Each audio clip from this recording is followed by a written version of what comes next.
So now, Rabosai, we're continuing our study of the Yerusha aspect of Yevamot in Sveikos, different complicated cases. And we're on Daf Lamed Ches, towards the top. And we count down from the top, 1, 2, 3, 4, 5, 6, 7 lines down from the top of Lamed Ches. Safek v'yavam shebo lachlot b'nichsei saba. Okay, so here we have a little bit of a diagram. I'll read it out to you. Yaakov has 2 sons, Reuven and Shimon. Shimon marries Sarah,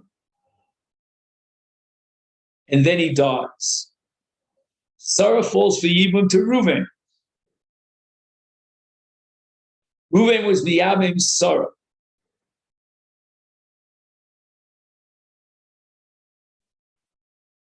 Now, the problem here is the following.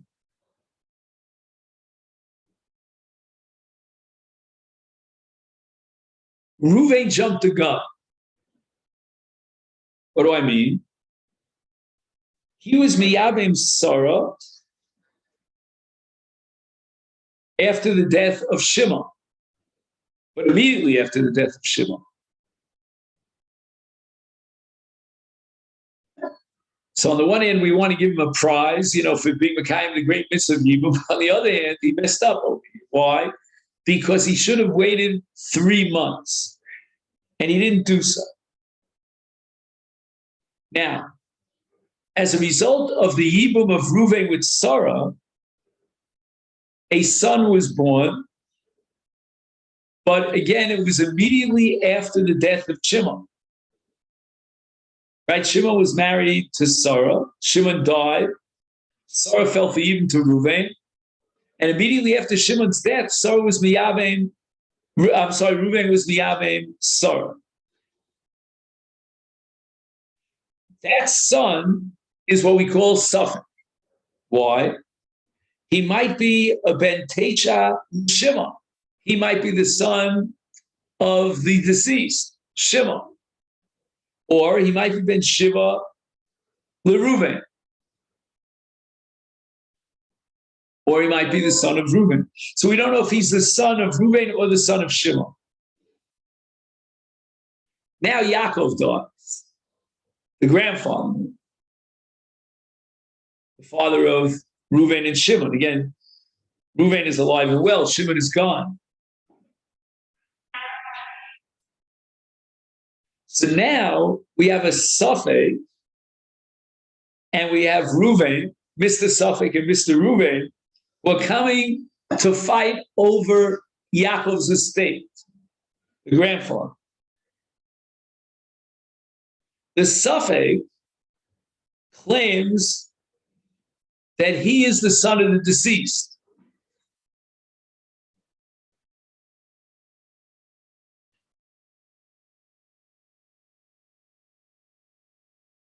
Now, if he's the son of the deceased, of Shimon,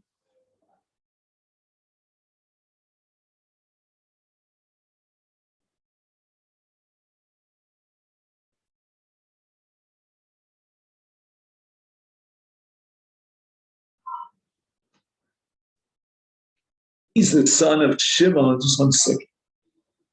Shimon.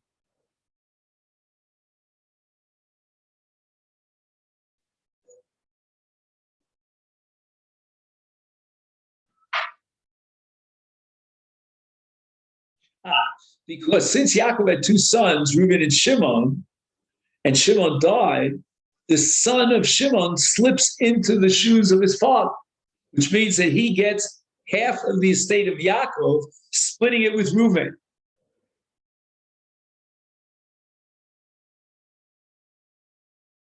The Yavam which is Reuven, he's claiming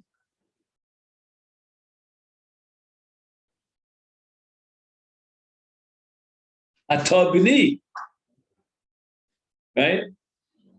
You're my son. If you're the son of Reuven, then you don't get a dime. I get the entire pot. I get the whole estate.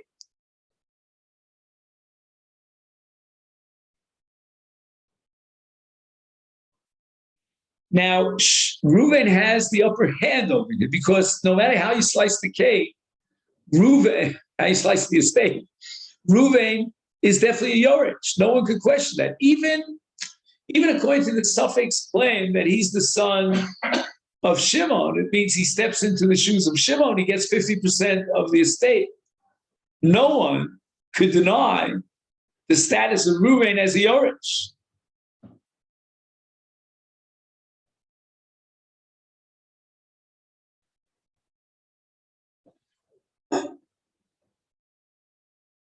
He says, "Mikeva chayavam huvada yoresh, v'yodeh bevados shehu beno shel Yaakov hasavo, umitzad zeh bilvad yesh lo taina liyerusha."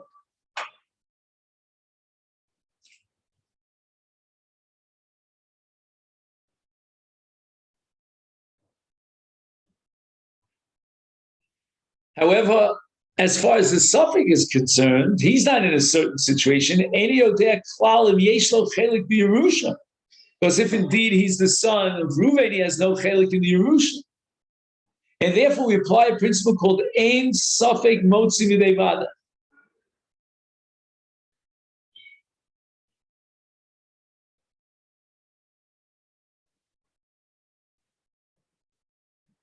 Vayavam mekabel es hakol.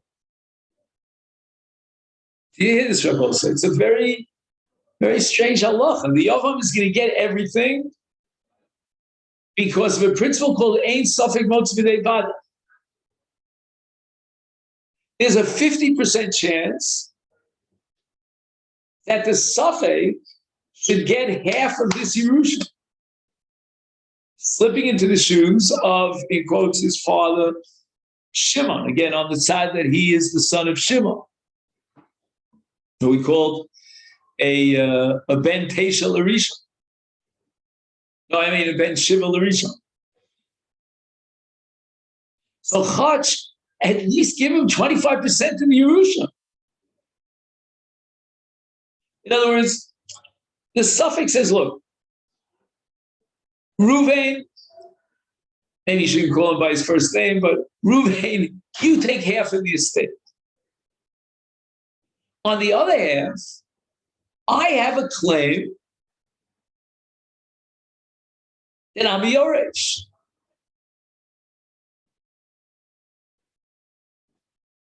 Which means I should get 50% of the estate. Shimon says, you're my son. You're not a Yorich. You don't get it done. So why not say on the other half, there should be Yachloku?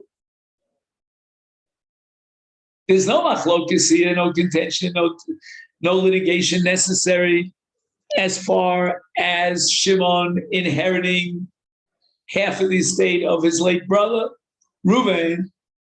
So that's out of the picture. But now we get to the second half. On that second half, we have two claimants. Each one has a valid claim. Shimon is saying, you don't deserve anything from the second half because you're my son. On the other hand, the suffix is saying, I'm the son of Reuven.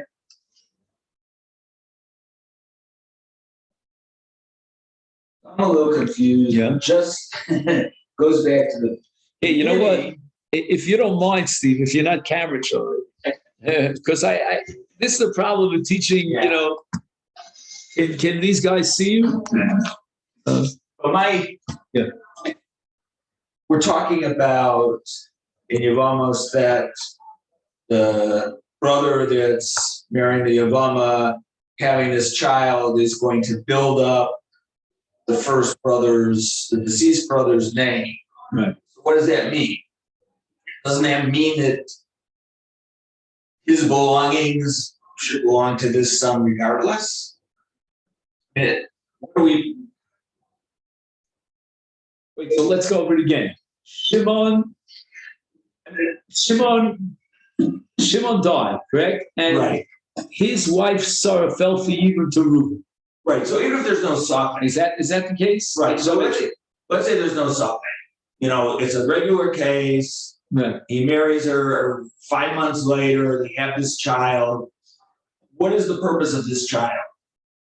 Isn't it supposed to be to Propagate to Shimon, the deceased brother, and in doing so, shouldn't the things that would have gone to Shimon go to this? The estate of Shimon. Yeah, Should go to Reuven because he, or to his son, even though he's the son of Reuven. Because isn't there still this connection to Shimon? I mean, through Yibum or not? I mean, that's the part that. well, again, you're definitely correct in one assumption here that, if Reuven dies, then Reuven's son, now inherits. But we're talking about a case where Reuven is still alive. Right. But I'm just saying, what's this whole purpose of Yibum? What's the metaphysical purpose of it or whatever? If this child that's born doesn't have some connection to, this dead brother. I think what Steve is the saying. next child, Rabbi, hopefully, let's say they'll have another child. So that child is not a suffix, but the first child, we don't know whether that first child is the son of Shimon or the son of Reuven. So that's the suffix. Yeah.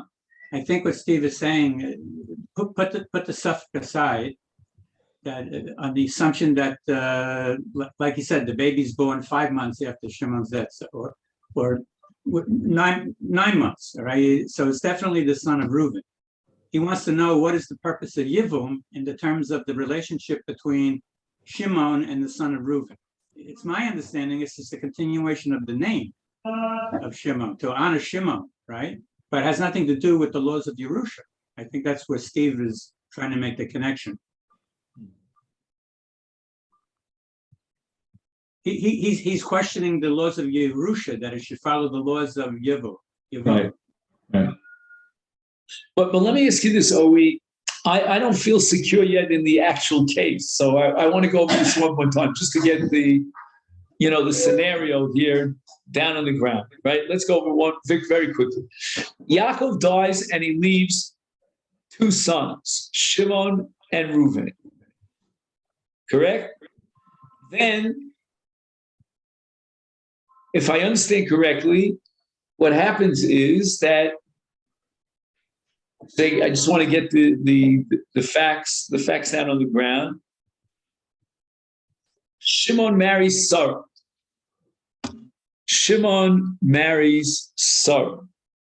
And now Shimon dies, and Reuven is miyabem Sarah. The problem was that he did so jumping the gun prematurely. The child that's born to Sarah, we don't know who his father is. Is it Reuven or is it Shimon? And that's where the Ben Shiva and Ben Tesha come into place. So again, the suffix could be the son of Shimon or the son of Reuven.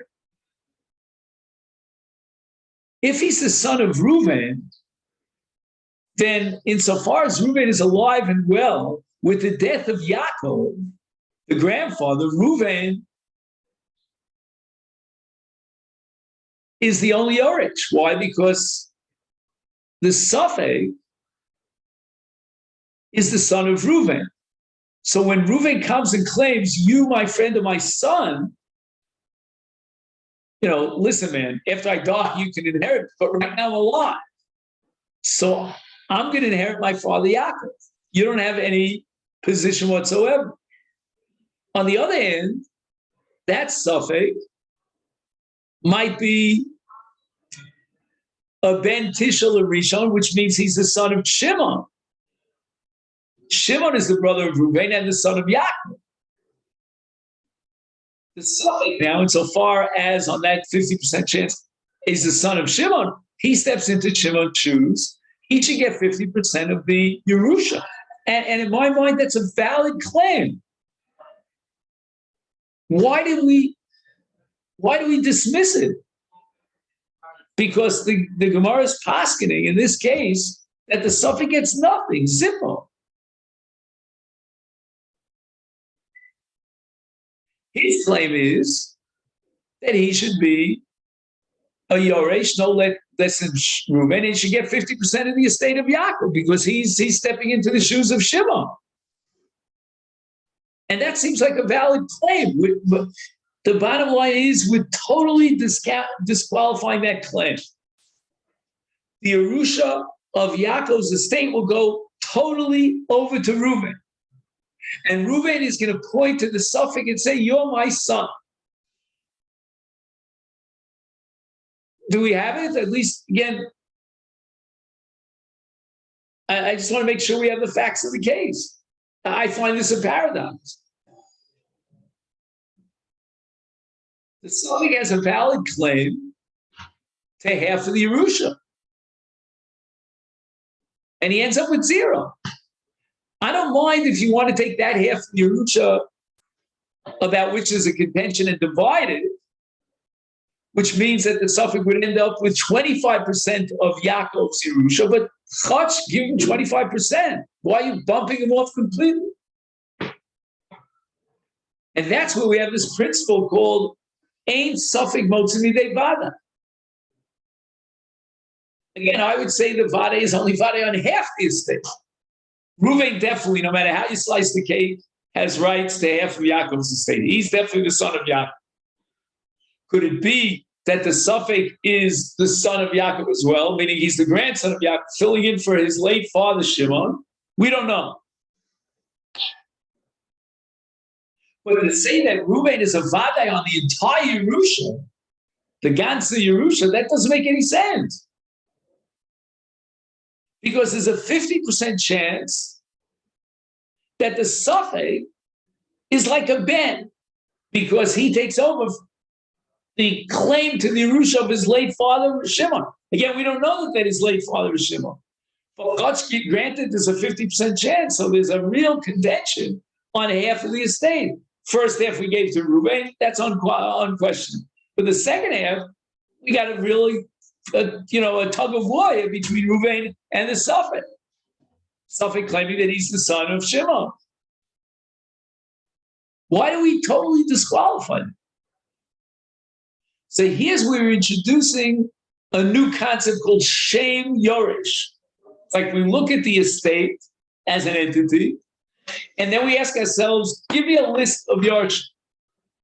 And in this list, we're not going to include suffix Yorshim if we have a Vada Yoresh. If you have two people that are both a suffix, and it could be that either one of them gets zero and then the other one gets the entire estate. Then we have to go with the general principle that applies in monetary law, yachlokus. But that law changes and it gets a whole new appearance with regard to Yerusha. And Yerusha, we have something called a Shem Yoresh.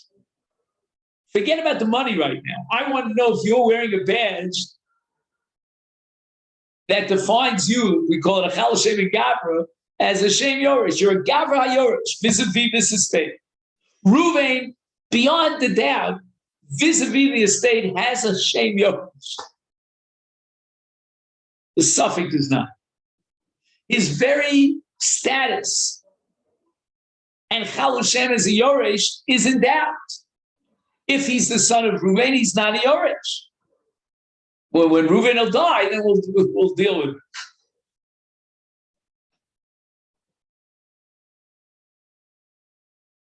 So let's see it inside. Suffix v'yavim shabo lachlok v'nitzei saba. Suffix Omar Hai Gavra. He's talking about himself in third person. Bar Mister, meaning I'm the son of the deceased, meaning Shimon. Upalgadidiu. Therefore, I have a claim, a valid claim to half of the estate of Yaakov, of the Saba. Yavam Omar, but on the other hand, Reuven, who was Miyabim Eshes Shimon Sarah, he's claiming at Brai Didia at. You're my son, but less loch below me. I'm the sole Yoma. You're the questionable son, and I'm going to claim that you're my son. If you're my son, don't vie for the Yerusha of grandpa. Says the Gemara, heavy Yavam Vada. We have to add another word to the Gemara here. Yavam Vada Yorish. Again, an abstract status. It's a legal status in halacha. I don't believe that there's anything parallel in the Western legal system. Maybe I'm wrong, but I doubt it. But in the halachic legal system, there's something called a vadai. You have to add the word yorich. And Reuven's status is a vadai yorich. He's definitely the son of Yaakov.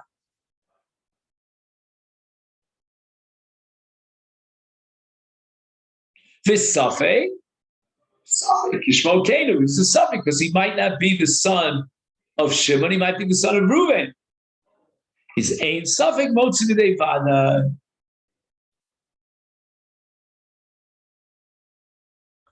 The Safek cannot contend against the Vada. For the half of the Yerusha that he would like to contend for and vie for, insofar as his claim is that he's the son of Shimon. He's out in the cold.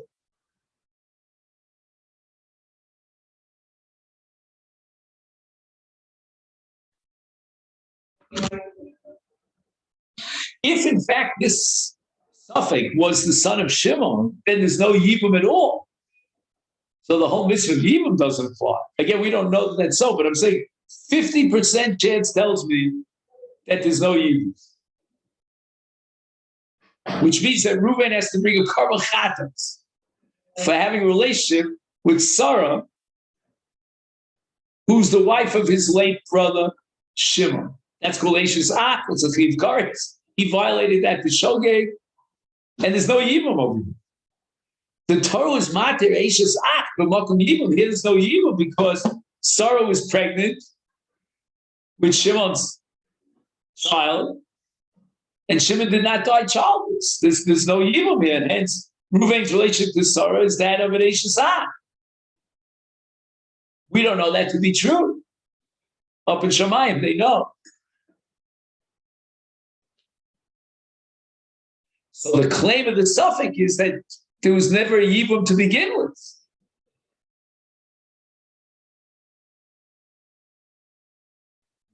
Because I'm the son of Shimon.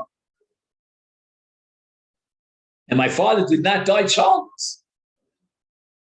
Reuven, you're in deep, deep hot water. Reuven, on the other hand, says, no, you're my son. And I was Mekayim in the midst of Yibum. And if you're my son, then the whole estate of the late Shimon accrues to me. And ain't something most of it bad.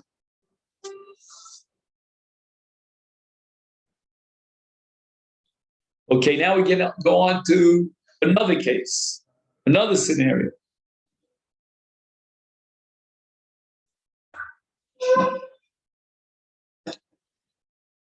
Safek ubnei Yavam shebo lachlok b'nichsei Saba.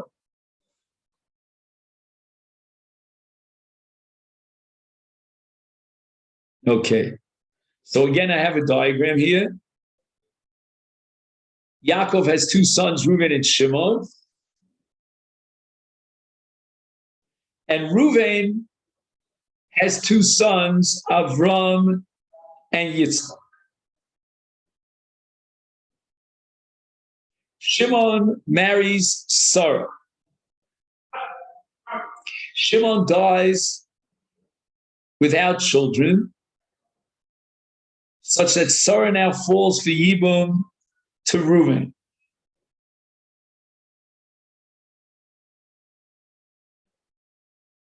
Reuven goes ahead and prematurely is Mekayim what he thinks is the mitzvah of Yibum, and he marries Sarah, the wife of his late brother Shimon. From that relationship between Reuven and Sarah, a son is born, and his status is that of a suffix. Because once again, we don't know if he's the son of what's called a ben Tesha of Shimon, or he's a ben Shiva l'Reuven. Now Yaakov, the grandfather, dies.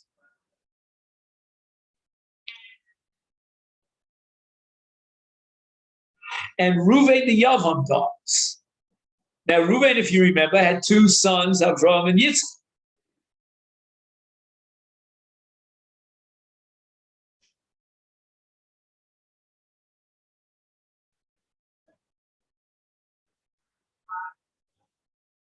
So now we have the suffix contending against Avraham and Yitzchak,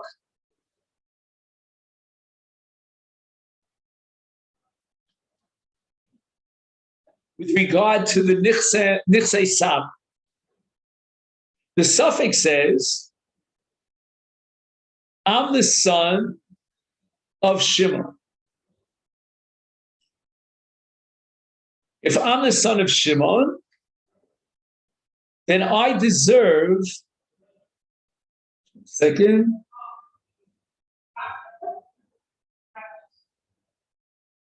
I deserve my father's chelek,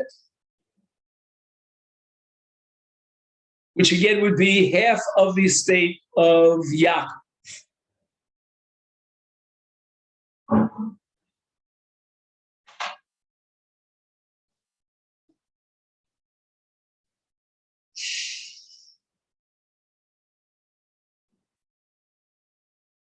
And by the way, I don't think it would matter whether Reuven died before Shimon or after Shimon. I don't think that's relevant here. I don't know. Anyway, we'll leave that out for a second. Now, what are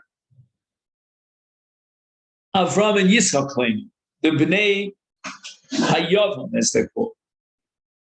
They're saying that you're not the son of Shimon.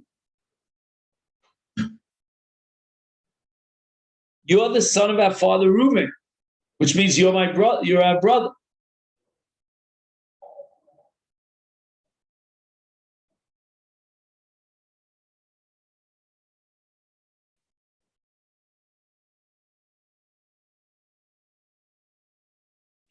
And therefore, tzarech ato lachlok itanu b'shove es nichsei asava.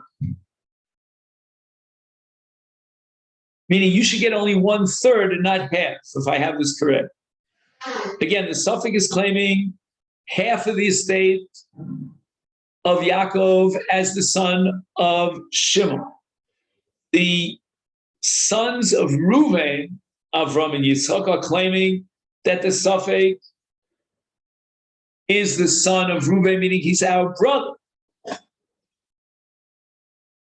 So instead of getting half, 50% of the estate of Yaakov, you should only get 33 1/3%.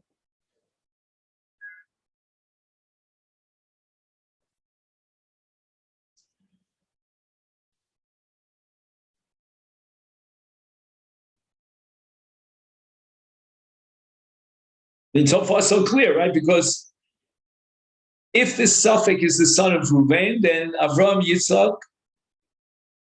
have a third brother,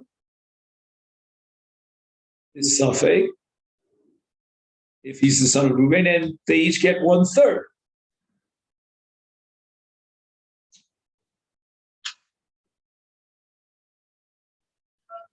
Now he says the following: Harevi kevan shehu modelahem shechetzi shalahem the Suffolk does not deny, even when he claims that he's the son of Shimon, he doesn't deny that the Bnei Ruvain should get to divvy up half the estate of Yaakov, 50-50 between Avram and Yitzhak. מכיוון שהוא מודה להם שחצי שלהם, הרי הם נוטלים חצי,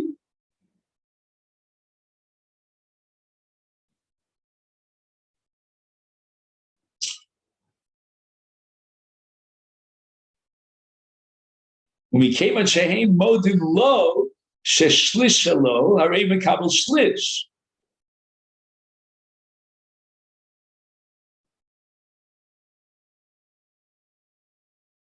So again, given the admission of the Safek that both Reuven and Shimon, both Avram and Yitzchak should inherit half of the estate of Yaakov,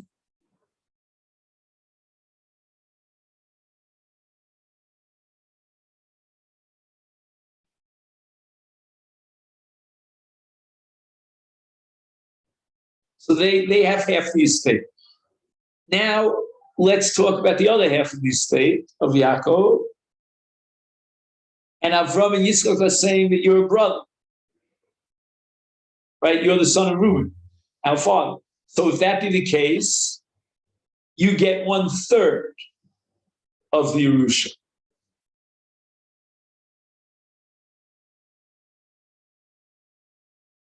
So what are we left with now? 1/6. Does that make sense? Mm-hmm. Let's see if the mathematics works out.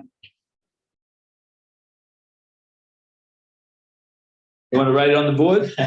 Is there a thing that works? Okay. You might have to erase them, which is okay. And it's about time we cleaned off the board.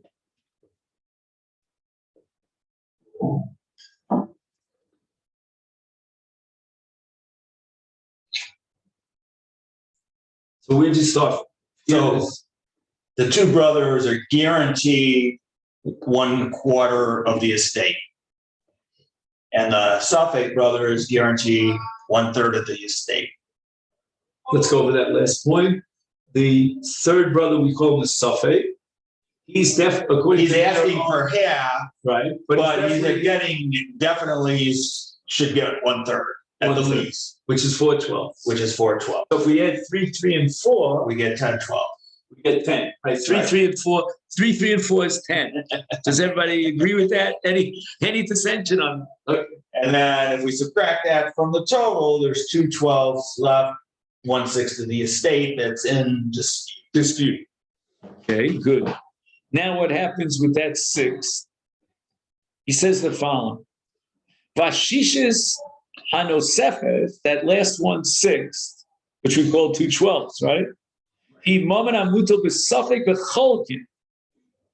Interesting. So we're going to divvy up that last 6. The suffix notel chetzi of that last 6, which is 1/12, right? The hachetzi hasheni, the other 1/12, cholkim beineim b'nei Yevamot, right? The b'nei Yevamot, Avram and Yitzchak, they'll have to split that. So let's go through it inside. Safek ubnei Yevamot shebo lachlo b'nichsei sava.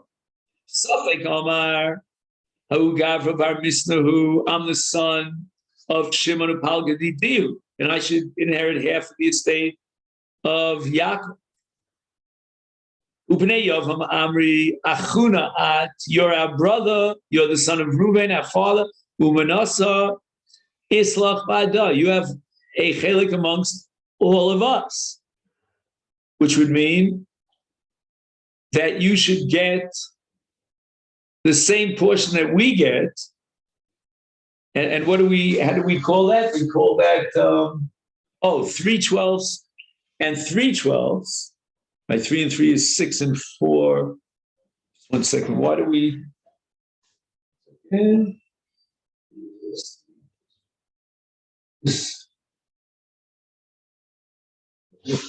just 1 second, is that you should get, let's say again, we're taking the half, we're dividing it into 2, and then on the other half, you would definitely get half, which would give you 4/12. Is that right? So therefore, halga kamodi lahu, the suffix admits that half of the Yerusha goes to the brothers, to Avraham and Yitzchak. There's no contention on half of the Yerusha. So that's 6/12, correct? Which will be divided amongst the two brothers, Avraham and Yitzchak. It's therefore shakli, each one of the brothers will take tilsa, tilsa means a third, dikamodule.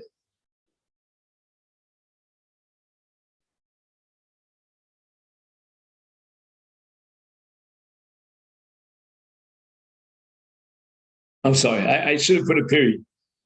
Palga kamodi lahu shak. Period. I forgot to put a period. Tilsa de kamodule shaka. The two brothers admit that the suffix should receive 1/3, which is 4/12, correct? Is that right? Please stop me if I make any mistakes. Is shaka. So that let the suffix take 4/3. Just 1 second. I'm sorry, 4/12. 4/12 is 1/3 of the Yerusha. Correct? Now the suffix is claiming 50% of the Yerusha. Not 4/12, but 6/12. So we have 2/12 which are under contention. Poshlu Danka, 6/12, right? We have 2/12 who are under contention, which is equal to 1/6. Poshlu Danka is 1/6. And regarding that Danka, Avi Moment of Mutu B'Safik B'Cholkin. All right, I see we ran out of time, so I'm going to stop here. We're almost at the Mishnah. Rabbi? Yes? I don't understand. What's the difference between this case and the previous one? The fact Again, that in this case, there's no Vada Yoresh and Suffolk Yoresh. Why? Why not? Because Why not? The two sons of Reuben aren't they Vada Yoresh? and the suffix is also Vada Yoresh, because the two sons of Yitzchak, in order to tip the scale in favor of their contention, they're calling him a brother. He's saying that he's a brother of the earlier generation, meaning he's claiming he gets 50% of the Yerusha. They're claiming he gets only 1/3 of the Yerusha, but nobody's denying that he has a Shem Yoresh. Whereas in the previous case, we had a question about whether he was a Yoresh or not. Because if he's the son of, I don't remember his name anymore, who was it, Shimon? If you're my son, right, Reuben, if you're my son, then I inherit Yaakov, you don't get a dime. So your entire status as Yoresh is under contention. Here, the suffix has a definite Shem Yoresh. That's not an issue. That's hands down. All right, then? So again, we have just one more line or two more lines before the Mishnah, but I want to leave that for tomorrow, which also gives us the advantage of having a little bit of a chazara if we start from there tomorrow. So let's make a note. We're up to Saba v'Yavam, which is 2 lines before the Mishnah, and that's for tomorrow. Okay, then? So I wish you a wonderful day. And hopefully you'll get the Nida pages when I forward it to you after this whole. All right then?